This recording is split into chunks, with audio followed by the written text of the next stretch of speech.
Dear Hockey India, how is swapping the coaches of the men's and the women's team the solution to India's hockey woes? This is the Indian men's hockey team. This is the Indian women's hockey team.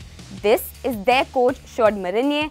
This is their coach Harindra Singh, or rather was. Because then came the 2018 Commonwealth Games and both the men's and the women's hockey teams failed to finish on the podium. There were repercussions and apparently the most obvious solution was a switch. Shod went back to coaching the women's team and Harindra Singh is now the Indian men's hockey team coach. Go back a year and the full LOL context of this switch will dawn on you. Just 8 months back, Marinier had been coaching the Indian women's hockey team. But because the coach of the then men's hockey team, Roland Altmans, was sacked, the women's coach was then moved to the men's team and instead, the women were assigned a coach who had never even watched a women's hockey game.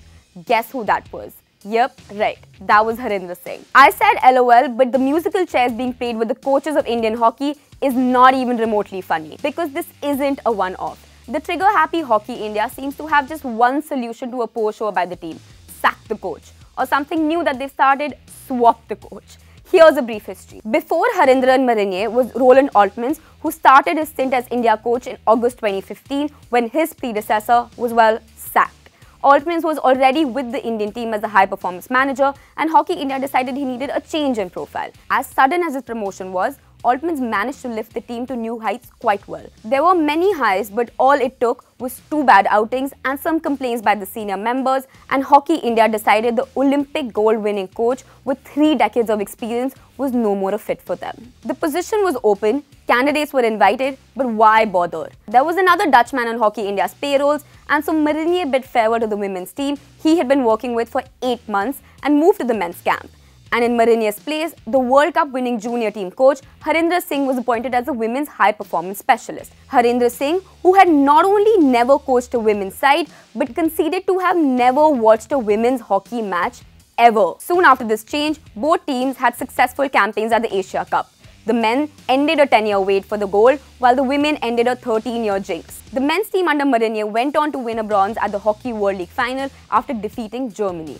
But the big disappointment for both teams came with the Gold Coast Commonwealth Games, and heads had to roll. Besides the fact that the women have been forced to change coaches on 2 occasions in less than a year because of the men's team, what makes the federation think that if Marinier is not a fit for the men, he is good enough for the women?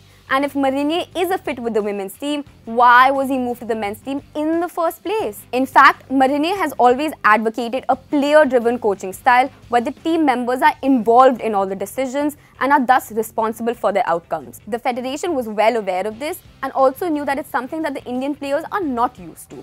So why was Marinier made to move to the men's hockey team just 9 months before the Commonwealth Games? Could Harindra Singh not have been made the men's coach instead, having worked with most of them during his tenure as the junior team's coach? Besides, is changing coaches really the only solution? Should the players not be held responsible for the evident dip in performances too? Or is that too tough a call to make?